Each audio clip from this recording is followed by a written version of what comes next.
mention that Ruth is also a poet. And I have done various projects here, including the first project that I came to the center to put on was one on displaced homemakers. And we did, it was a very large project funded by the U.S. Department of Education. And how I happened to know about that project and do it here was because my daughter Edith, would you stand up, who is here today, worked for an agency where she saw the call for proposal to do a major national project on displaced homemakers. And I had just published, our Beacon Press had just published my first book called Life After Youth, Female 40 What Next, in which I wrote about displaced homemakers, among other kinds of women. So I'm very grateful to my daughter for taking a day off from work today. And Mary, would you stand? Mary Urban, who's here today, was my secretary on that project, and much more than a secretary, really an administrator. Told me when to eat, when to sleep, and where to go. And she was wonderful. And I have a lot of old friends here, so it's very thrilling to have you and to spend my birthday with you.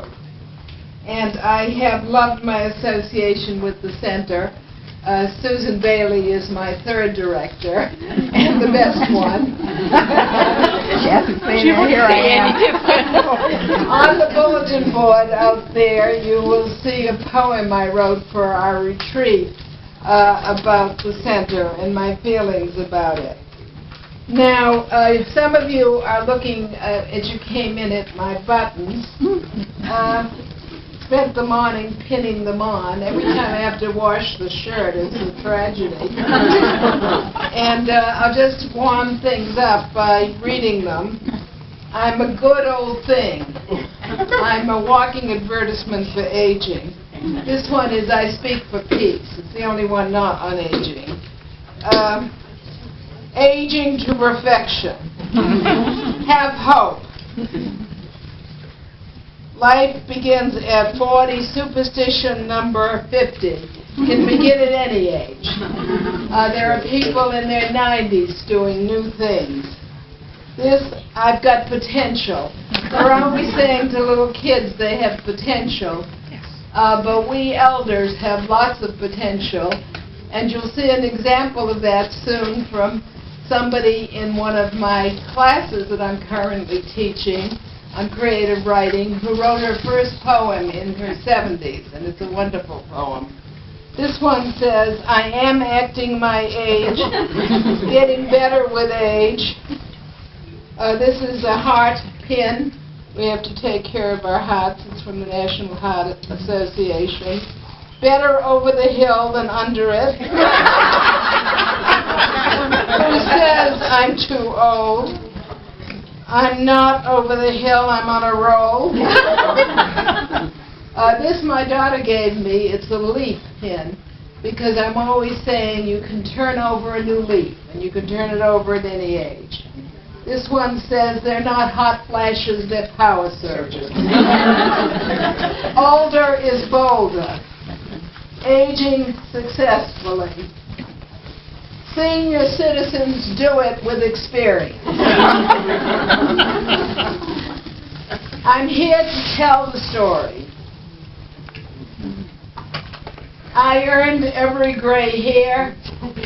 Enjoy your age. You might as well. The alternative is not good. Youth is a gift of nature. Aging is a work of art. And outrageous ladies lodge, which we almost are today, except we have one wonderful, courageous gentleman. And this one says, a RASP, and that stands for, it's a subtitle of my book, Be an Outrageous Older Woman, and RASP stands for Remarkable Aging Smart Person, or in view of what's going on in the government, Radical Aging Stressed person or remarkable aging sexy person or whatever you would like. And I didn't wear my outrageous older woman pin because I'm wearing my shirt that says outrageous older woman. And recently I got a letter from a wonderful woman that I know in California, Rosemary Matson, and she's wearing my sweatshirt at her 90th birthday party. So I hope to see you then at 90, still wearing it. And there are T-shirts like this, too. A couple of organizations sell them because of profit for the good groups. Okay. Today I'm to talk on be old and bold. And first of all, what is old? It is not a four-letter word the way some people think. It is simply a chronological fact. And it is not something negative the way many people think. Ageism lives, and it lives particularly in regard to older women. They think of us as old itches, old bitches, old witches. And, of course, the Red Hat Society started to counteract the image. And any of the members of the Red Hat Society here? Okay. And people see old-timer and they think Alzheimer. When I'm wearing my T-shirt and people know me, I'm treated with a lot of respect and I appreciate it. But when I'm incognito, I experience what other older women experience. Let me tell you a couple of stories. Every time I go to my pharmacy to get my meds, and after age 65, most people, how many of you are taking meds? Okay. So I go there frequently, and every time I go, the woman clerk says to me as I write the check, "Did you remember to make a note of it?" She would not say that, except for my age. Fairly recently, my doctor ordered that I have wear a Holter monitor. I was having some rapid heartbeat, and a Holter monitor is an electrocardiogram thing you wear for a couple of days.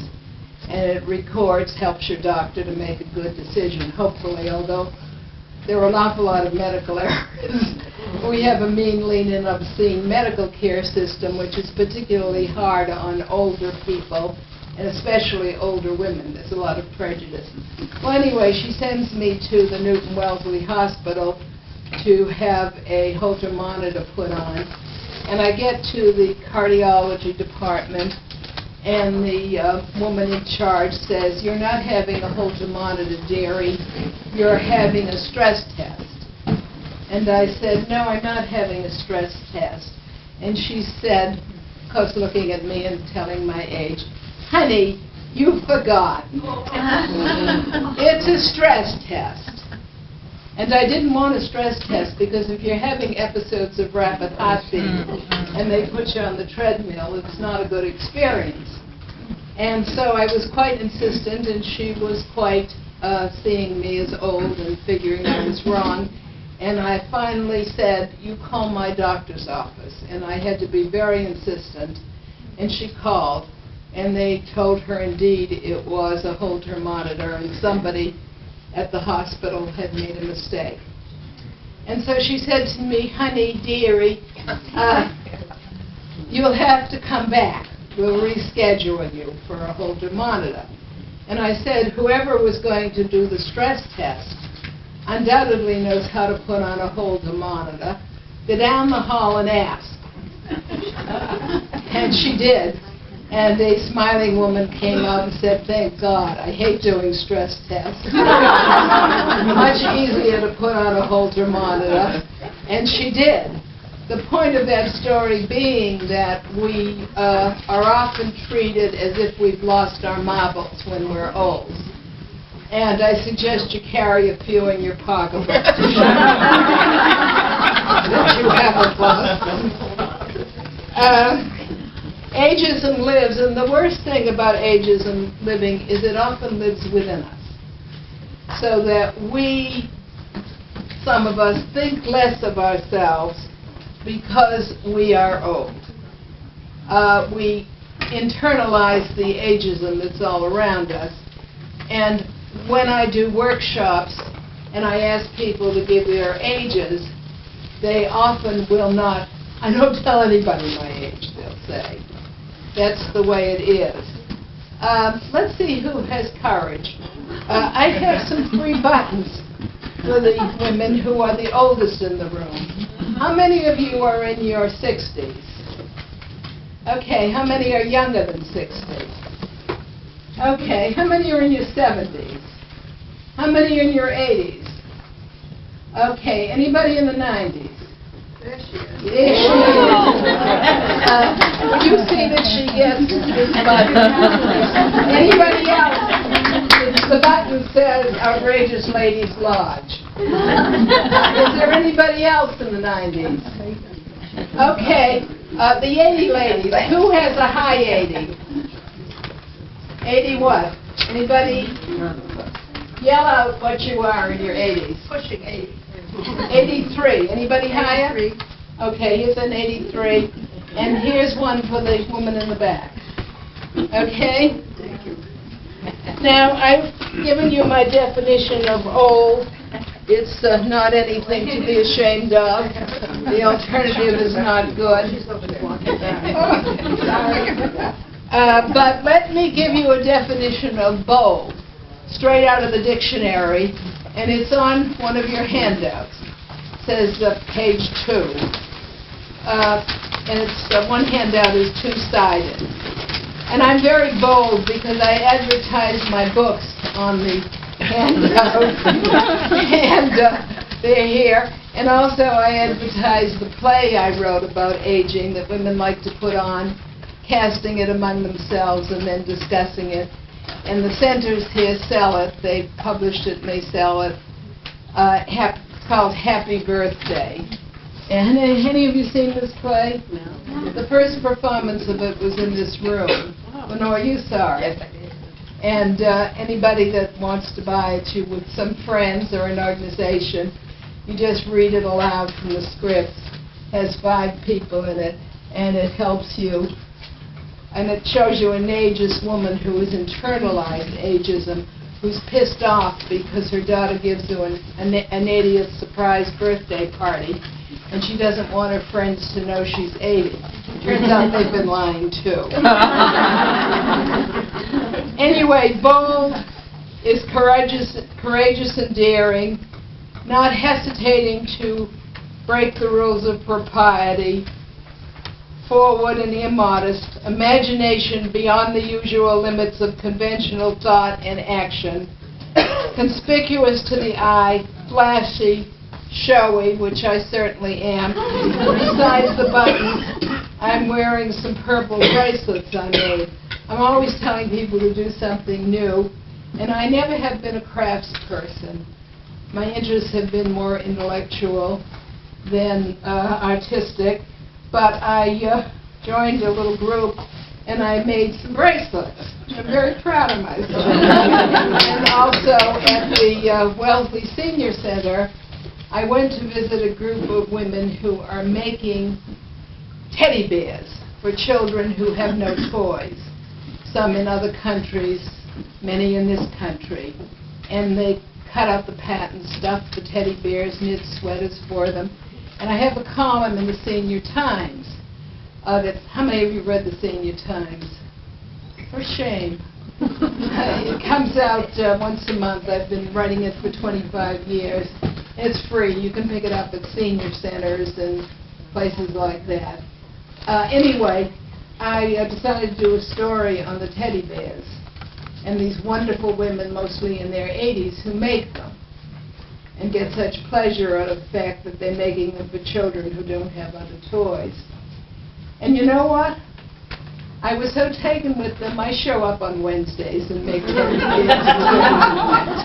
And it's a new thing, and it's a rest from the intellectual. It's great. You have to do new things. Anyway, you have to venture and dare. And you have to really be bold. And on the other side of the sheet that you were looking at, it says be old and bold. Ignore messages sold. Don't do what you are told by people who are cold. You are part of the fold of those breaking the mold. See old age as gold. So do not be cajoled to put protest and passion on hold. I have a patchwork quilt I found in the craft of New England craftsmen, New Hampshire craftsmen, and our life is full of patches. And when we get old, we have to sometimes add new patches, like I've done with the teddy bears and the bracelets. And we have to rearrange the patches. And that's good. And this morning, when I got up, I decided to write a new poem for you that you have, nobody else has heard, and I gave you a copy of that one too. And it's not really a poem, it's doggerel. But it's about the fools who are not bold. And by the way, one of the things that I did in Being an Outrageous Older Woman is I talked about two lifestyles, very briefly, in the first chapter for older women. And one is what I call the peapod lifestyle, which is very negative. And that is, wait a minute, how is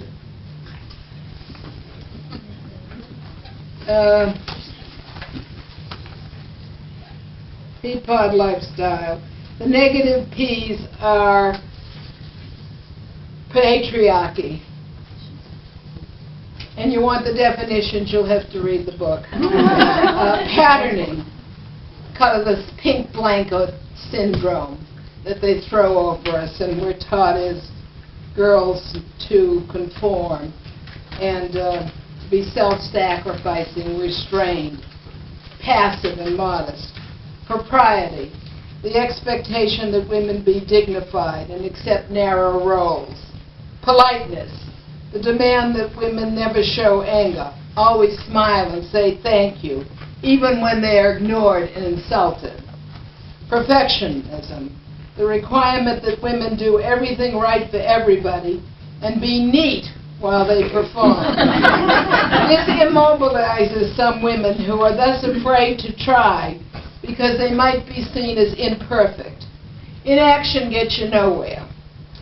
Next is pretty, the notion that women are only valuable if they are decorative, and that older women are not valuable because they are not considered pretty. And in the handout I have a quote from Harriet Beecher Stowe, who was the abolitionist in Uncle Tom's Cabin, and she has a quote that older women are beautiful.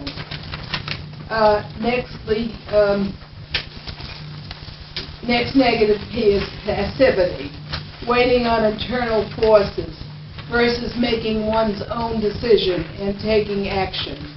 And then the positive P's, which I urge on you, are pride, self-esteem for who we are and what we've done in life, whether it was working in the home, a career, volunteering, working in our houses of worship, whatever.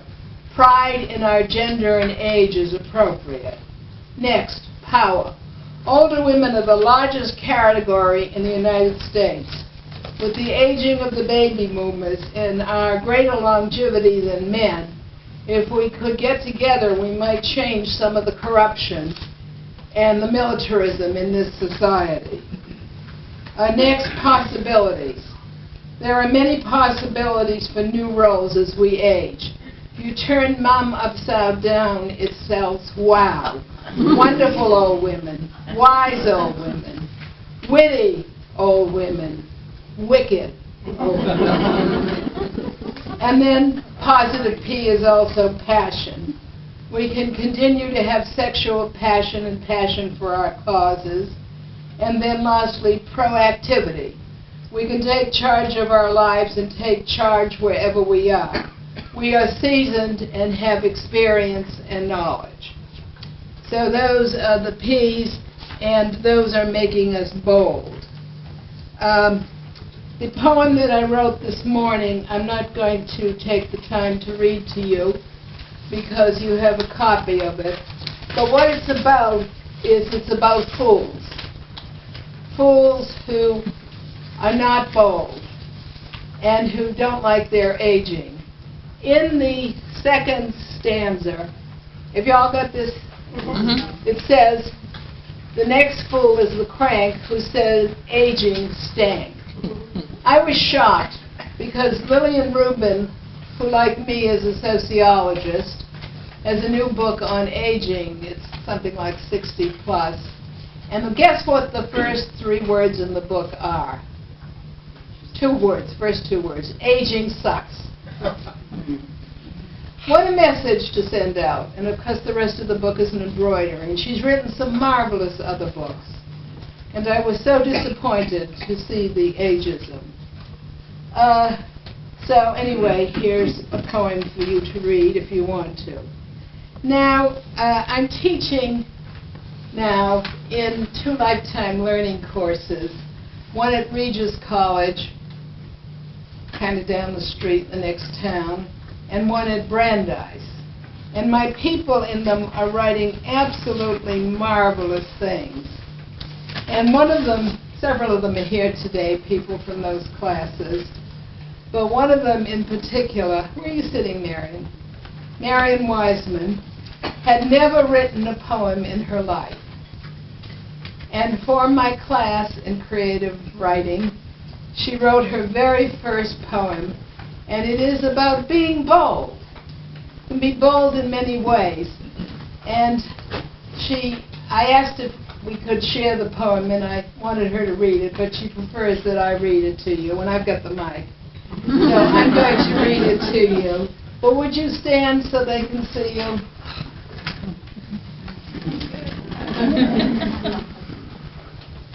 It's called The Move at 74. The decision was made. I would move 3,000 miles, far from son, grandson, relatives and friends, and city of birth, Los Angeles. Why was the question? Why not the answer? Daughter, granddaughter await me. Time for a new start. Los Angeles reaction varied. There were tears, anger, disappointment. From none, understanding. Boxes packed, house empty, sinking feeling, new house waiting, state of illusion, snow everywhere in Boston, misplaced house, unfamiliar streets, new neighborhood, missing family and friends in Los Angeles, spring, flowers all around, beauty abundant, fall, surrounded by leaves in myriads of color, dazzling to my eyes. New friends acclimating to surroundings. Laughter and love of grandchildren. And daughter in my new city. My heart is so full. This move was a good decision. Isn't that great?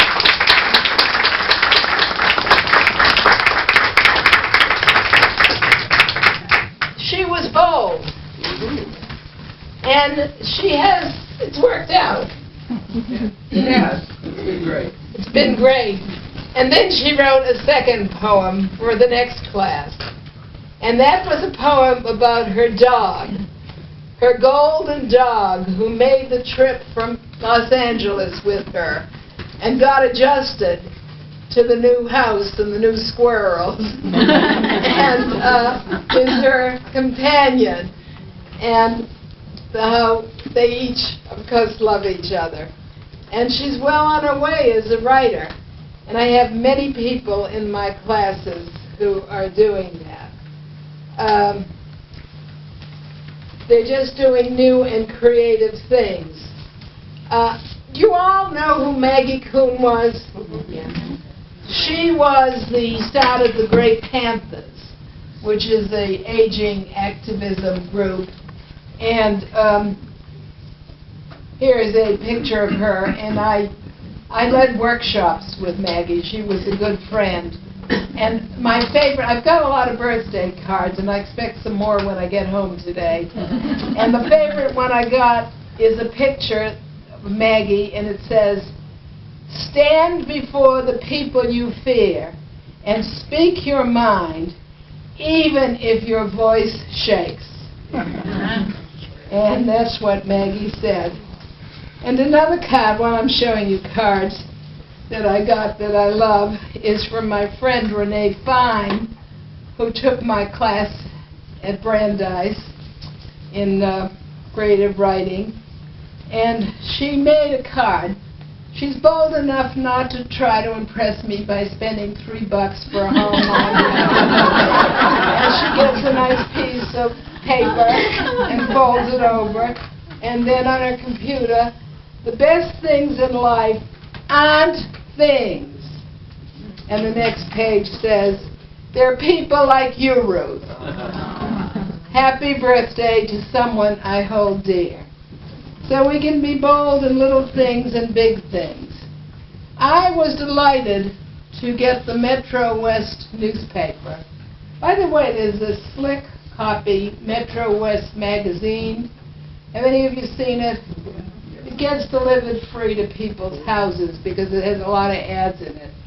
And it's going to be delivered this week, I think. And you'll find a story about me in it, and some pictures. And if you don't want it, save it for me. I'll use the extra copies for publicity. But anyway, the Metro West newspaper is something different. And I was reading it one day, a letter to the editor. And this speaks to ageism. But the wonderful thing is that the woman didn't keep quiet. She's Ann Jones. She lives in Southborough. She's a science writer. And I called her and asked her permission to read this to you today. And she would have loved to have been here, she said, but she has to work. And here's what she wrote. "I recently visited Bay Path Humane Society in Hopkinton, hoping to adopt a cat, or possibly a pair of cats.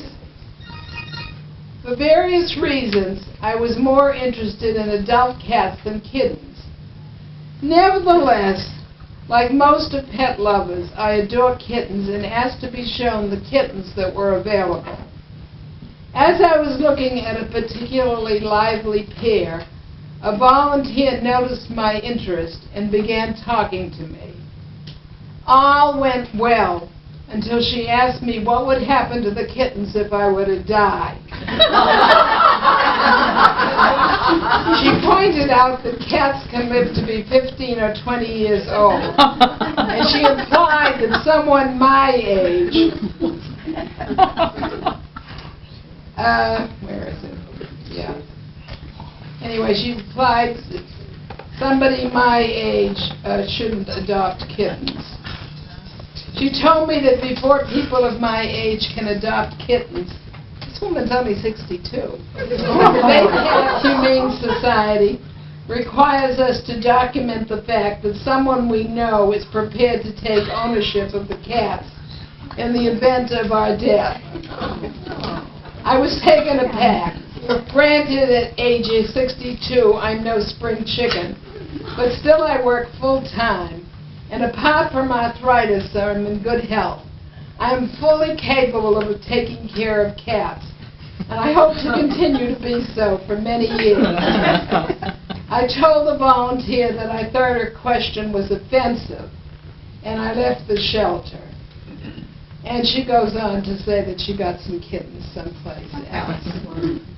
But, in my new book, The ABCs for Seniors, the first third of it is in the style of Dr. Seuss and Mother Goose. And there's for every letter of the alphabet, I have a verse. And for X, I suggest that we Xerox. And I'm not going to read you the whole thing. I'll just read you one stanza. Xerox your political wisdom and view, and send it out to publications too. Letters to the editor relieve your stress at the nonsense politicians profess. So we can be old and bold and do things like that.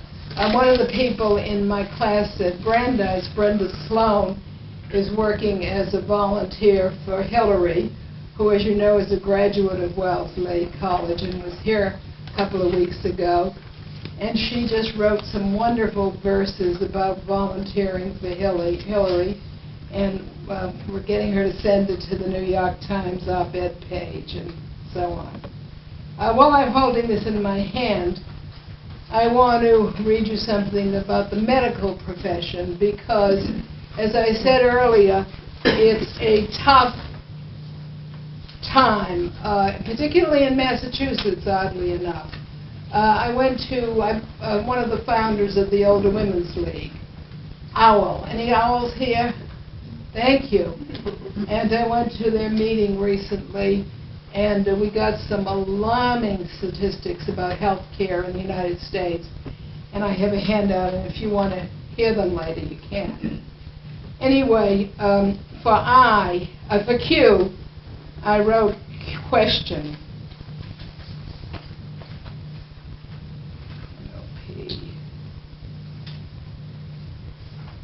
Q. Q is for question again and again.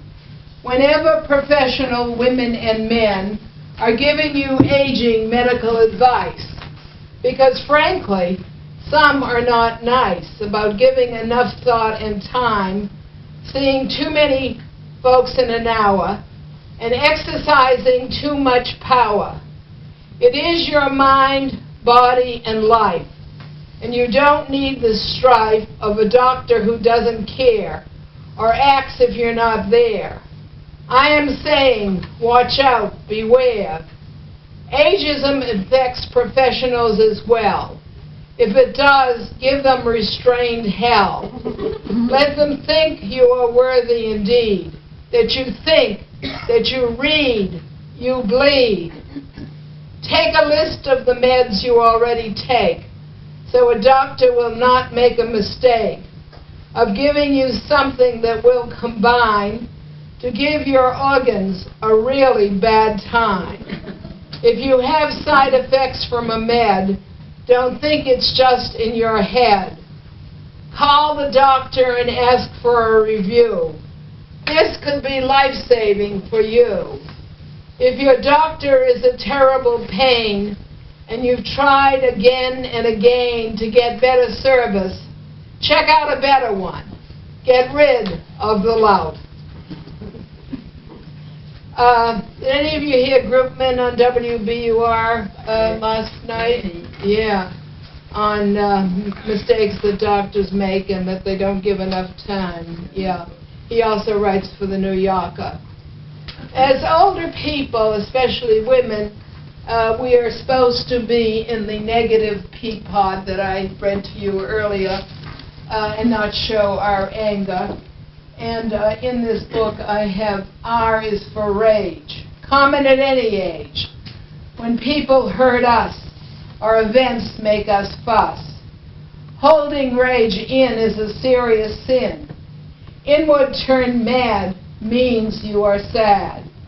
Better to fight than be polite. If you are hurt or folks are curt, don't be in a cage of righteous rage. Speak out. Give a shout. Don't hit or shoot. That won't suit. But express pain in verbal refrain. Avoid bad results of swallowing insults by defending you. You are human, too. And we have a right to our idiosyncrasies. We don't have to conform to the stereotypes. O is for odd.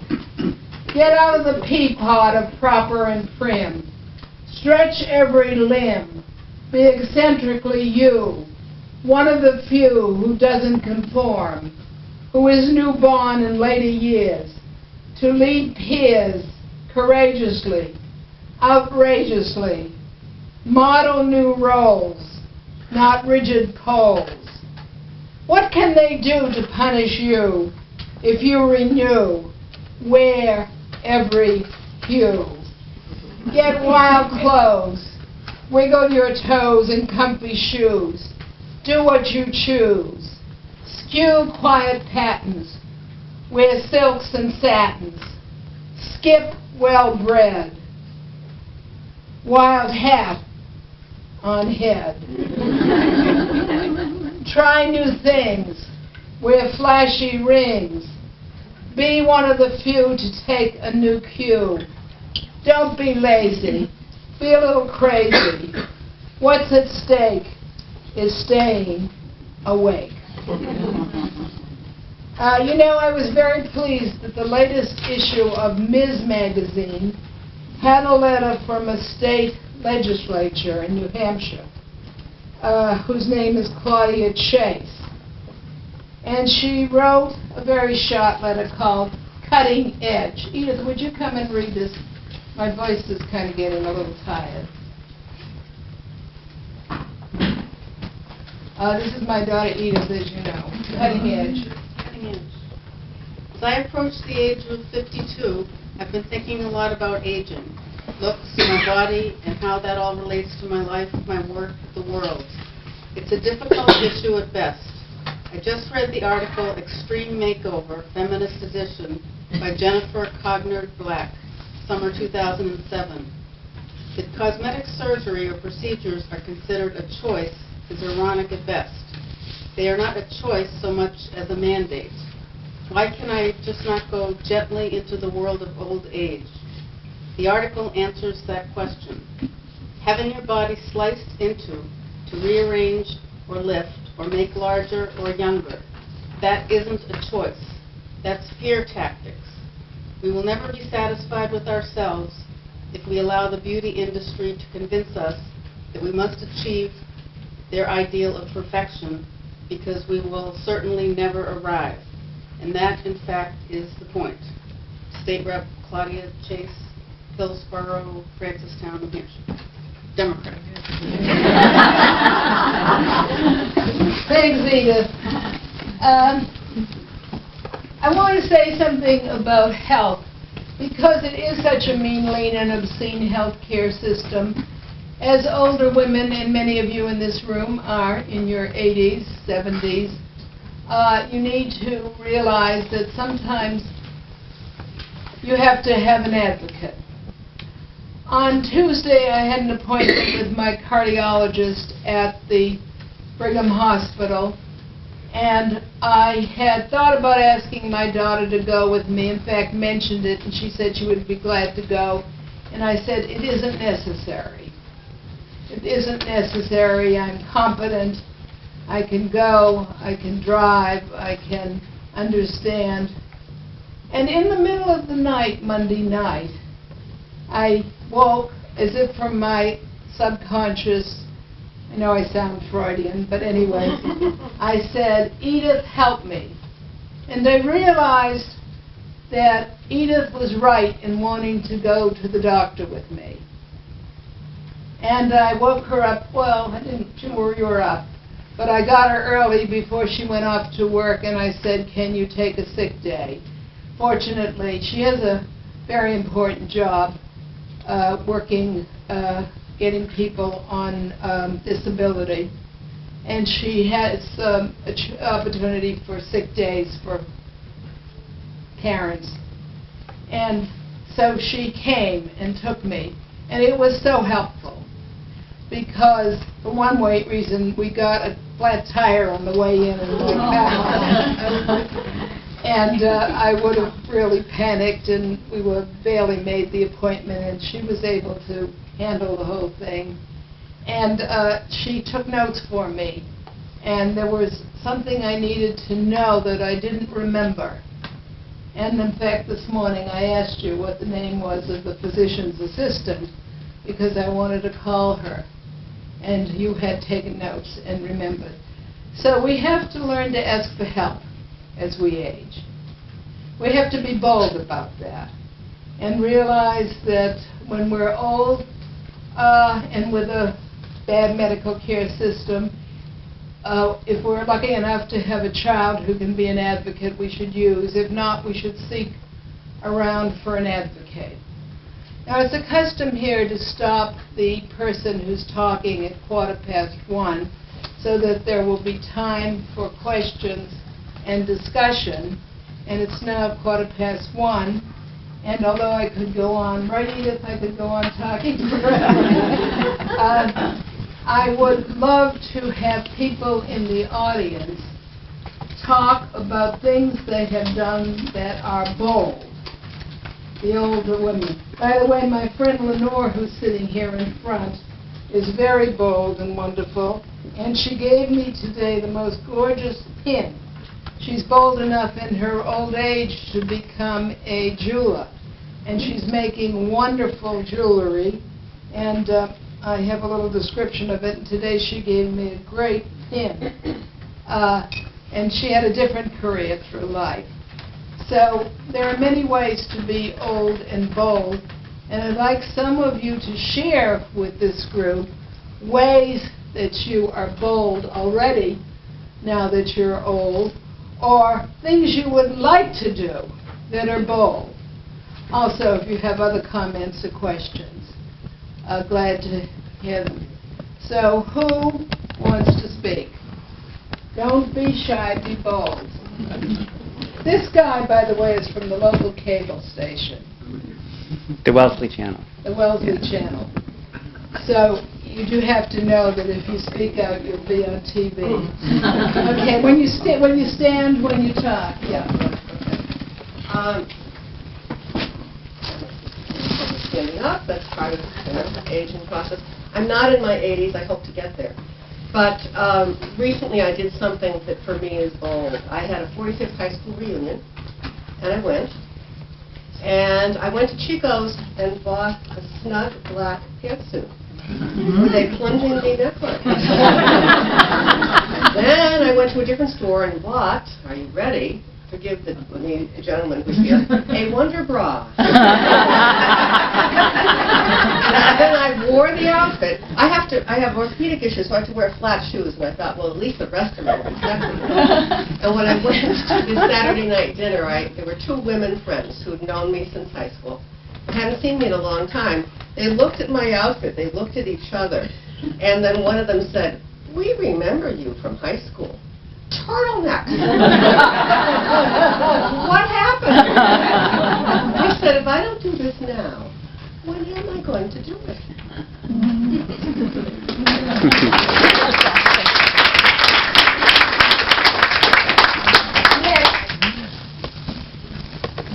I do a lot of bike riding, and one of the nicest things that happened to me is I was riding along, and this tall Jamaican fellow took a look at me and he said, "Granny riding."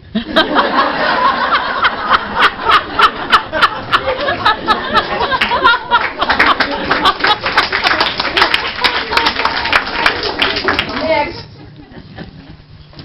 Mary. Oh, okay. In the same vein, my high school had its 75th anniversary of the school in New Jersey, and I live in Massachusetts, and I wanted to go, and it's a long time since I took such a long trip. So I planned it all out, and big 91 and 90, and I was supposed to get off at exit 20, but I got off at exit 20 in Connecticut instead of New Jersey. And there was no getting on ramp. So I rode around till I found a sign, and now I'm in panic, right? I'm in the woods. So I found a sign and called information and asked for the police. So I must have really sounded bad because she put me right through to the police. And I said, "Can anyone please help me? You know, I'm lost." And so she said, "Where are you?" And I mentioned the sign. And she said, "Go back down on the street, take a left, take a right." You're back on the road. So I finally made it to New Jersey without any other trouble. So I was bold. Next. Next. Can be something you plan to do, not something you've already done, or you can say something different or ask a question. Who's next? Okay. Well, when I turned 60, it was the first time a birthday was not pleasant. And I was really chewing on this, trying to turn it into something positive instead of being negative. And somebody I danced with said, "You just started dancing at 58.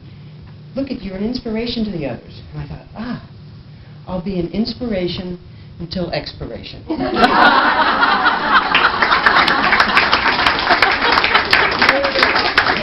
I think people are going to quote you. Right? In the back. I'm going to California for Thanksgiving, and it happens to coincide with the National Bridge Tournament. So I'm going to play in the National Bridge Tournament and bid slams.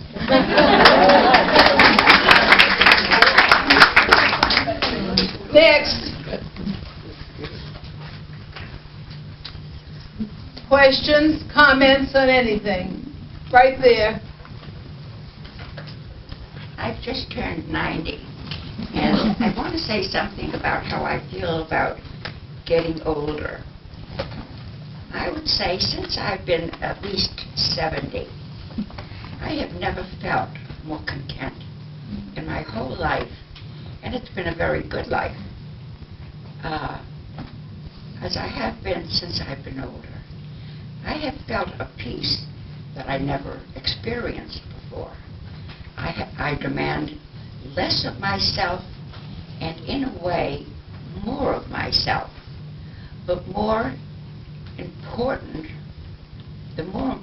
things are what I'm enjoying, what I'm noticing about other people, what I'm appreciating of other people. And I don't think I've ever been happier in my whole life.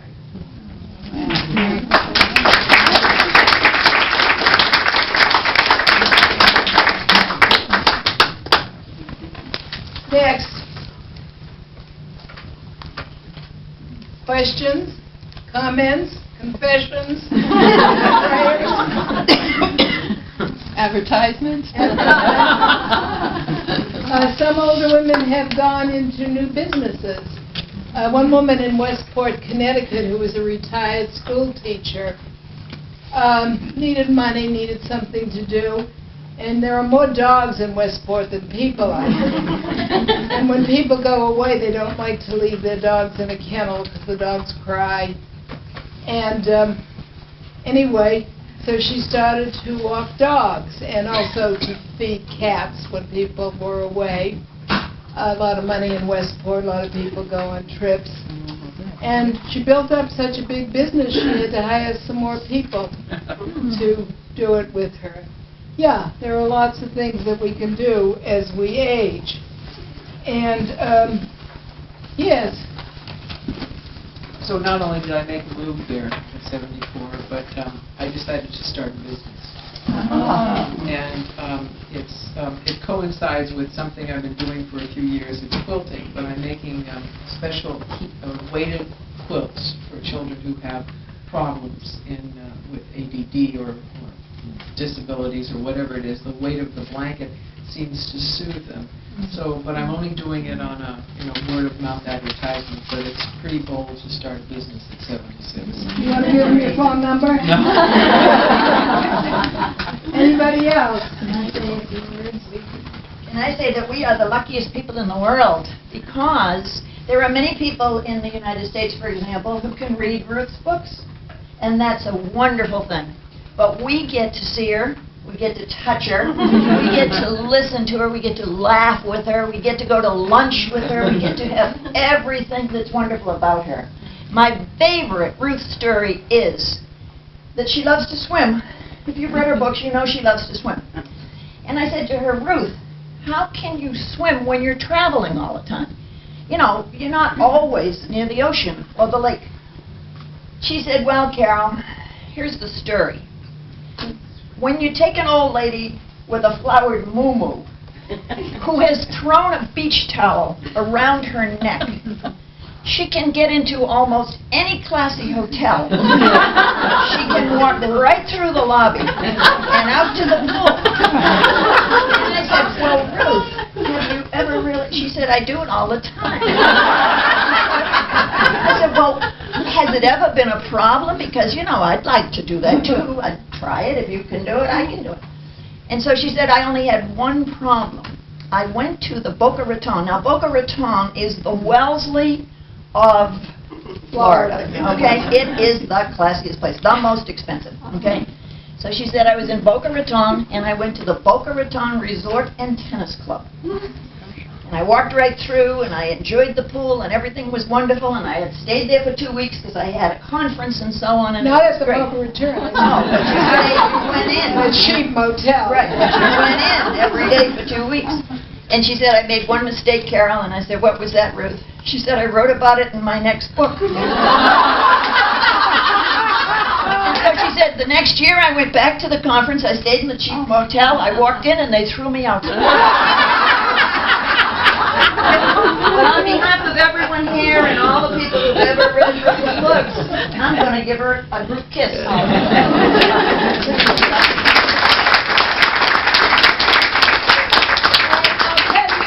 About Carol in return.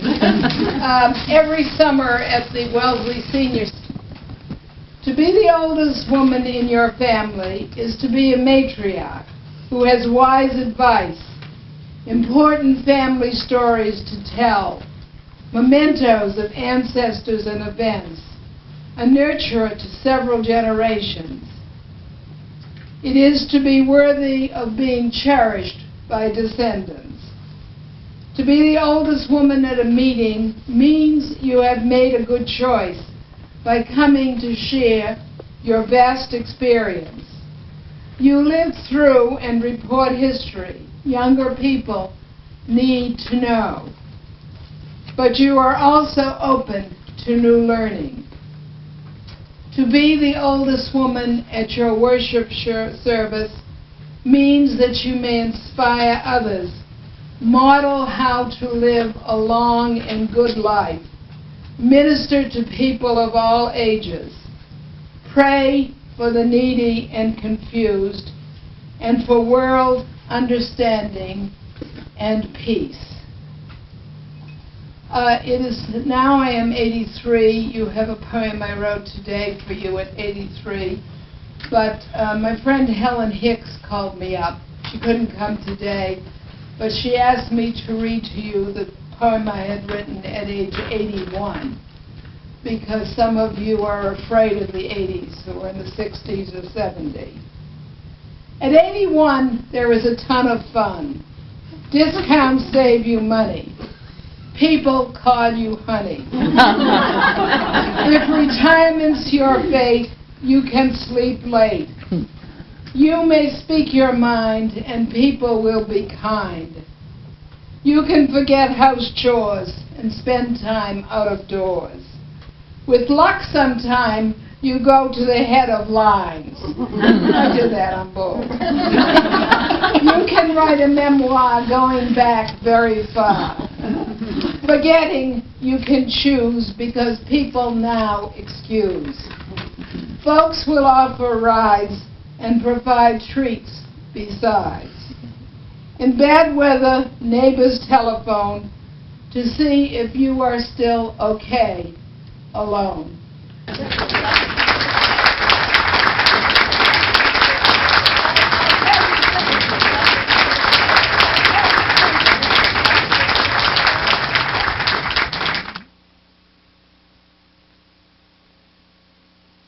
Selected safe, engaging, and playful toys to the family.